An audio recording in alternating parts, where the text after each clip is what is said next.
Hello and welcome to another edition here of Straight from the Training Ground. We are very lucky and fortunate to have with us today Todd Beane, the founder and creator of TOVO Academy. He graduated from Dartmouth College, where he played here in the United States at the collegiate level. He went on to Sussex, England, the University of Sussex for a year. He also attended Stanford. He has his master's in education. He played in the USISL. He has an A coaching license. In his free time, he also has served on the faculty of Johns Hopkins University. He's written a book called Clear Coaching, and he is also known as the worldwide leader on talent activation. TOVO Academy has worked with, just to name a few, Barcelona, Ajax, Chivas Guadalajara, U.S. Soccer, LAFC. So, Todd, thank you so much for joining us today. Thanks for having me on your broadcast. I appreciate it. Absolutely. So before we get into TOVO, and obviously we want to tell everybody a little bit about what it is and what makes it unique, can you tell everybody a little bit just about your background in football growing up?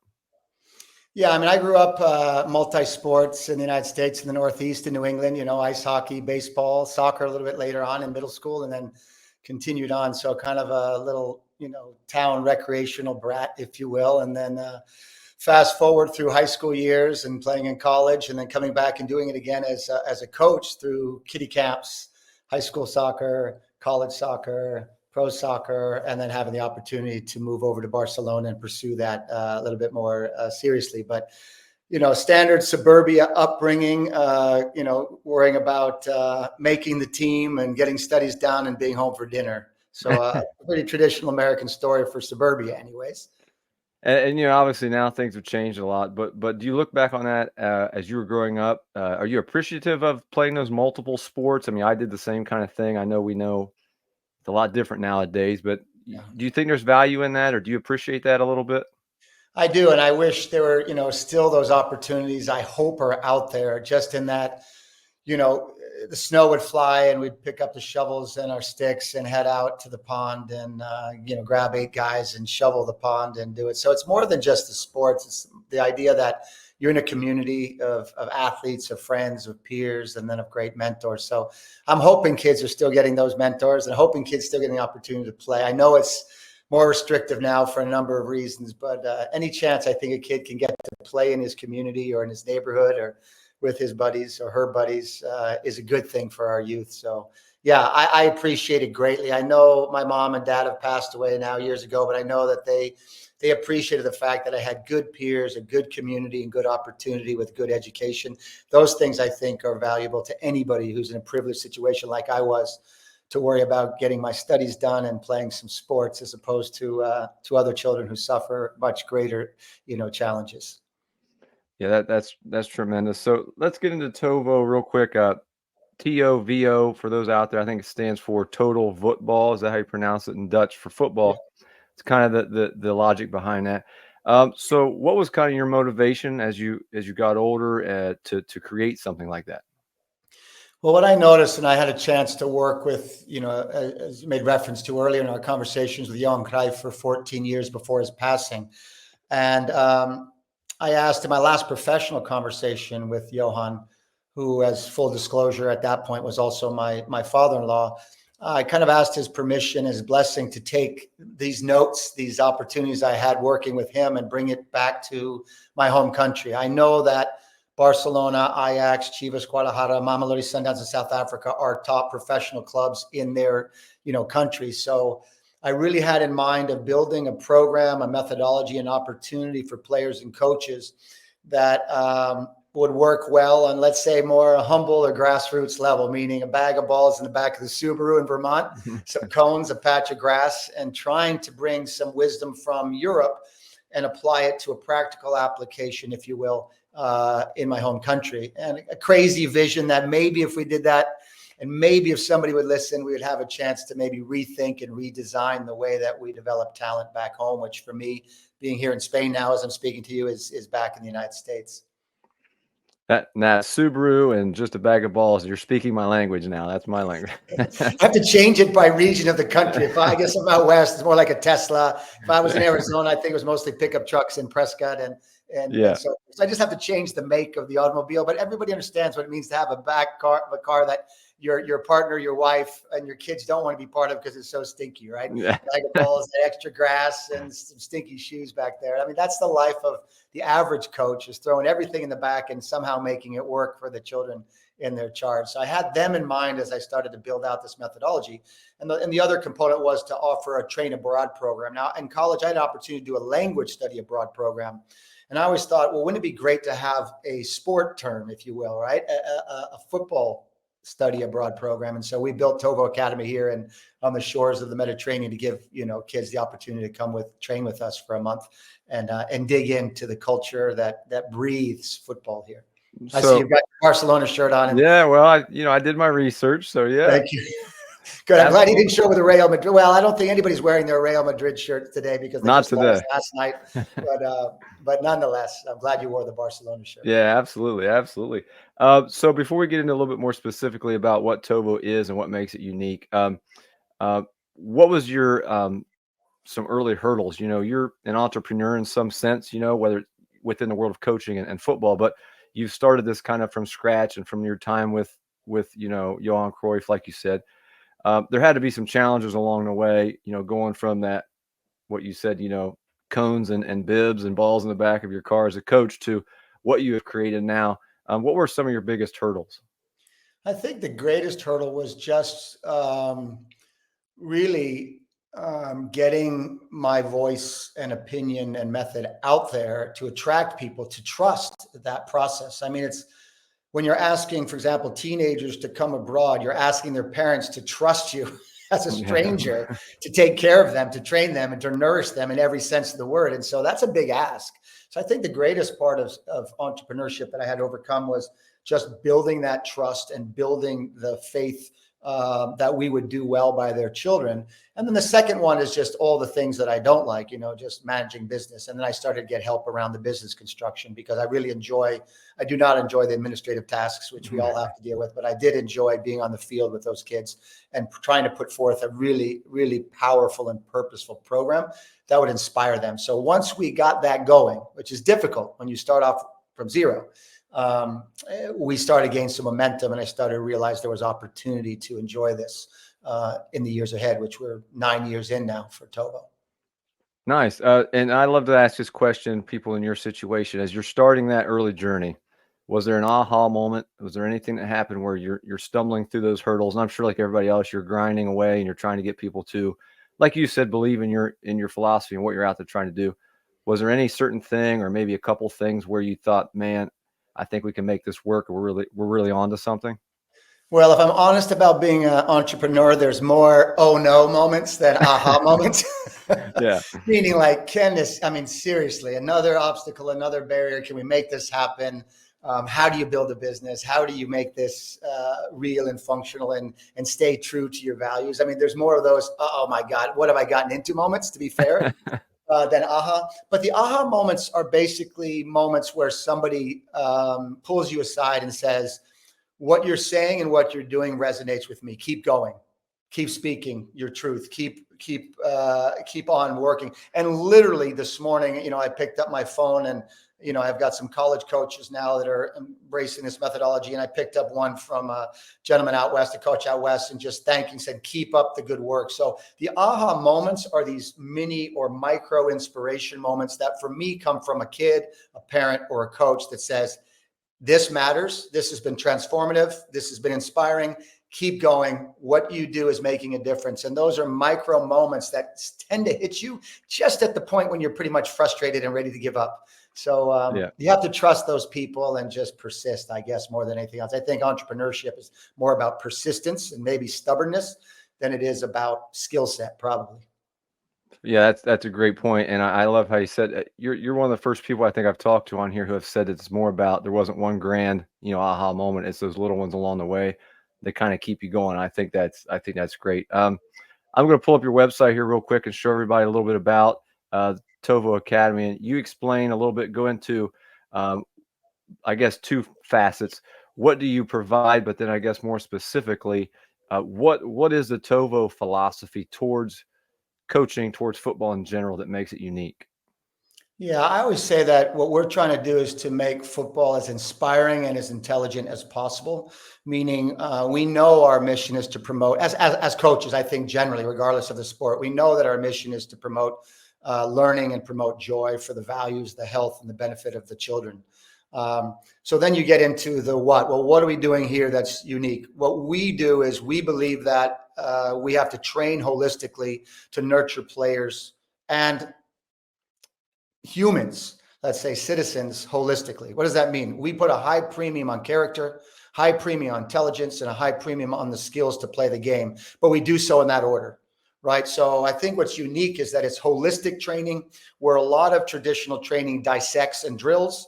We keep that, the integrity of that process. And so we call it a very simple, intelligent program to nurture players of great cognition, competence, and character. And staying true to that and creating a methodology to do that effectively based upon sound pedagogical research has been my charge for longer than TOVO. How do we take what we know about learning, about teaching, about educating and mentoring people to the best of their ability and put it into practice?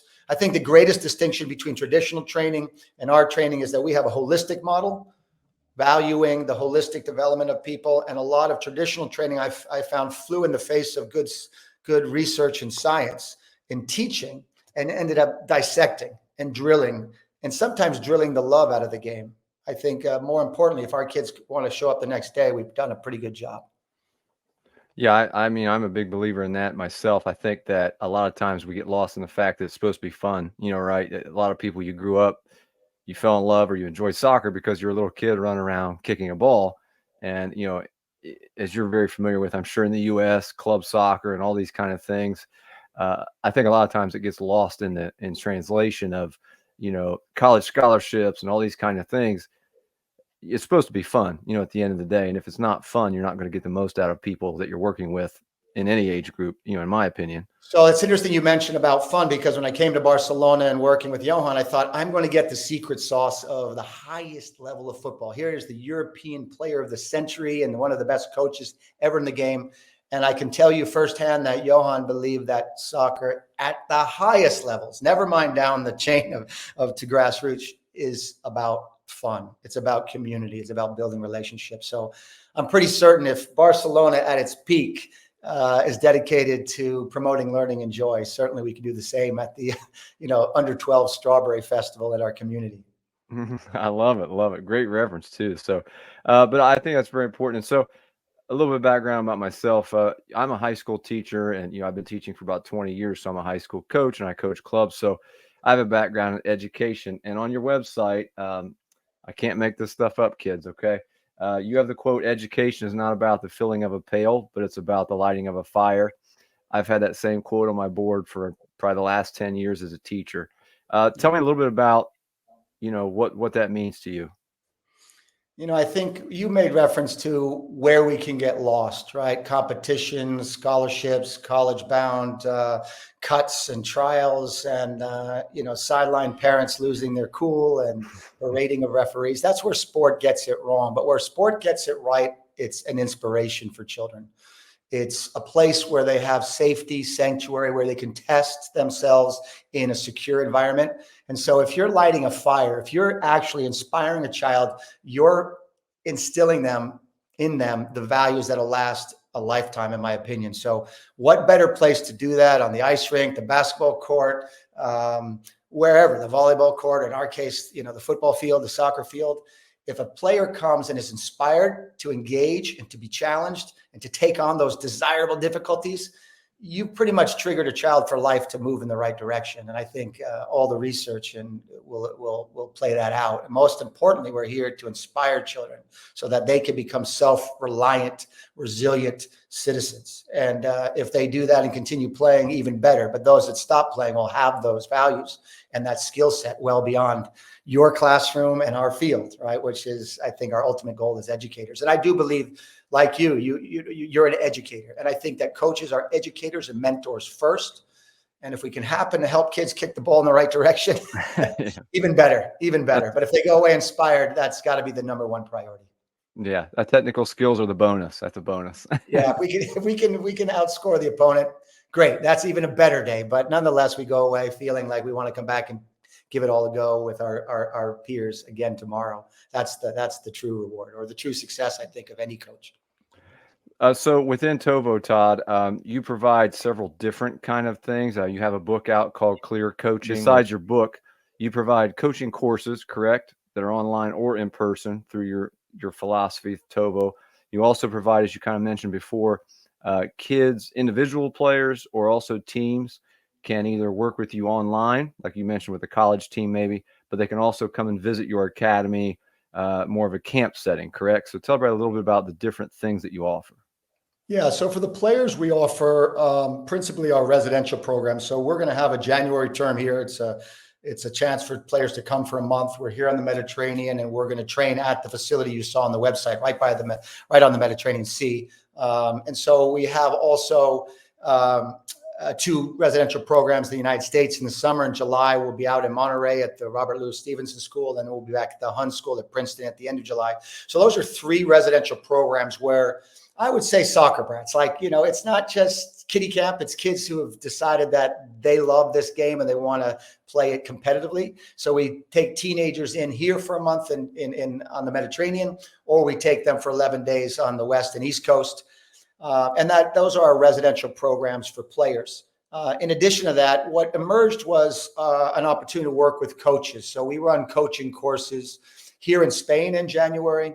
We've done on-site. I was just in North Carolina, New Orleans, Phoenix area, and out in California. So every once in a while we'll do a TOVO tour, but always we have an opportunity for coaches that are interested in our approach, our methodology, to do so online. So we have a methodology course, a 7-a-side course, 11-a-side course, and a couple of other courses in the works that'll be coming. So basically it's taking the methodology, applying it with players and residence programs, and taking that methodology and helping coaches implement that philosophy with their teams back home.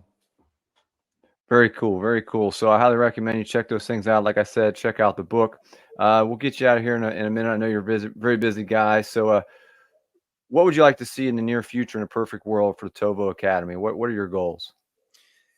Yeah, and it's interesting because you mentioned for TOVO Academy, and I think it's more for my goals have always been beyond just the academy, running a business, etc. My goal has always been in starting this initiative was to rethink and redesign talent development. And so my goals are pretty lofty and ambitious, and that is to be influential in the landscape of soccer training and education. And I know that sounded crazy 9 years ago. It probably still sounds crazy today, but we have, several thousand coaches that have worked with us. We have pro, college, club, high school, grassroots coaches across the country, across the world, really, that have embraced this methodology. So beyond TOVO Academy, which is really, thinking of it as a business, I think of it as a mission-driven initiative, which is, I would like to be, it sounds crazy, I know, I'll share with you, but, if you think about education, and then you think about Montessori education. People are familiar with Montessori education. It isn't the dominant paradigm, but it's in the conversation about how we may develop young people. I would like TOVO within the next 5 to 10 years to have that sort of landscape to say, hey, while it may not be the dominant paradigm of talent development, it's in the conversation. It's going to push the envelope a bit. It's going to innovate. It's going to inspire. And there will be those with whom it resonates so deeply that they want to embrace it, dig in, and then deliver it to their players. So more than a business, I really think of it a mission to be able to reach as many kids as possible and to inspire them to stay in the game. And as they do, become more intelligent, more skillful, and build the character to compete and cooperate within the lines of the game and well beyond. So as I said, it's a little bit ambitious, but one day, 1 year at a time. And here we go. We're still out there rocking it. So I can't complain.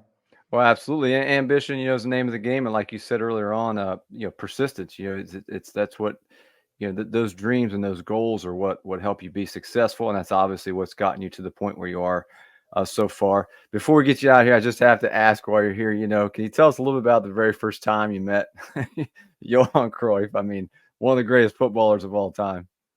Yeah, so I got hired to come to Barcelona. So I had a duffel bag at that point.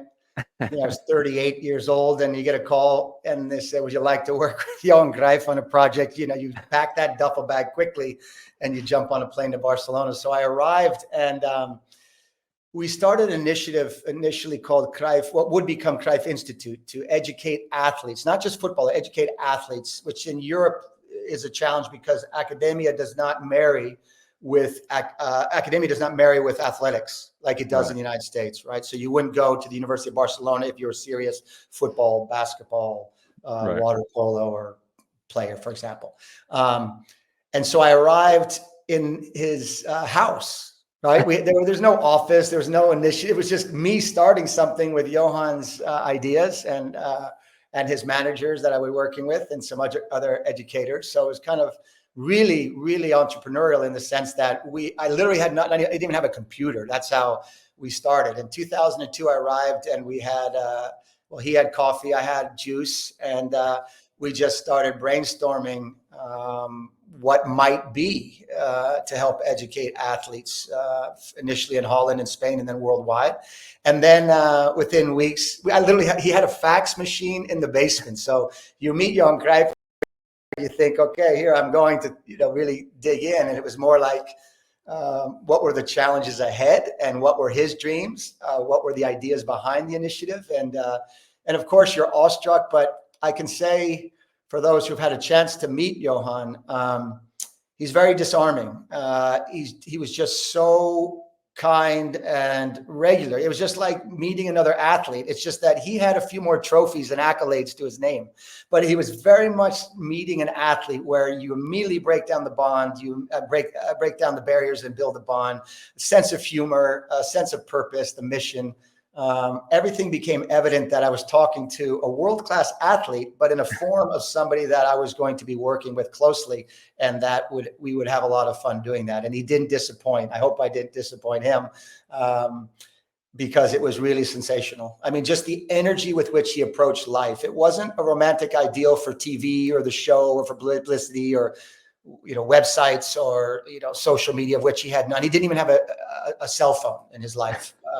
So it was really a genuine romantic ideal about what sports should be for children, for athletes, what education could be, and what the game should be for fans and spectators. And it was so genuinely pure, it was contagious. So I couldn't help but break those barriers down and just dig in. And then, as I said, 20 years later, I'm still in Barcelona thanks to that invitation and thanks to his mentorship, which, of course, I will never forget. Never mind, we lost, more than a legend of the game with my family. My 6 children are his grandchildren. I'm married to Chantal Cruyff. The world lost a legend, and we lost Opa, which is the name in Dutch for grandpa. So it became much more profound than a professional initiative. And I couldn't be happier for having had that experience and still living it through the Cruyff family and their good deeds. Wow, that's just absolutely amazing. And I think, look at where you've got without starting with no cell phone, fax machine in the basement of Johan Cruyff. So yeah, tremendous. Just a few romantic ideals can take you pretty far. I take this quote because I was thinking about like this ambition you talked about. I always think of the quote from Johan who said, "You're crazy until you're a genius." And so was his life. The way he played football when he came to Barcelona was crazy until it wasn't, until it was really a work of a genius. And you see that being manifested through Pep, through Arteta, through, so many that have been influenced, Arsene Wenger and others that have been great influences on their own. But I'll remember that you're crazy to a genius. So my advice to young people would be, if you've got those romantic ideals, they're the best to have. Who wants mediocrity ideals, right? So, stay to those romantic ideals, coach to those romantic ideals, live to those romantic ideals, and then usually you'll be better off than otherwise. So I've been fortunate. I've been mentored well, not just by Johan, by others in the United States and educators, professors, coaches I've had the honor to work with. And I've always taken one positive piece from each and tried to use that in building TOVO. And now, as I said, I've got my peers with me, amazing coaching staff that inspires me as well, because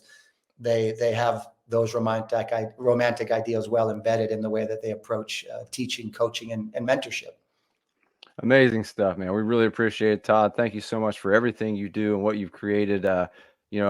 all the kids and coaches that you've helped so far around the world. Keep up the great work. Most importantly, I really appreciate, taking the time to hop on here with us. I know you're a busy man. So please check out his book. Make sure you check out TOVO Academy online.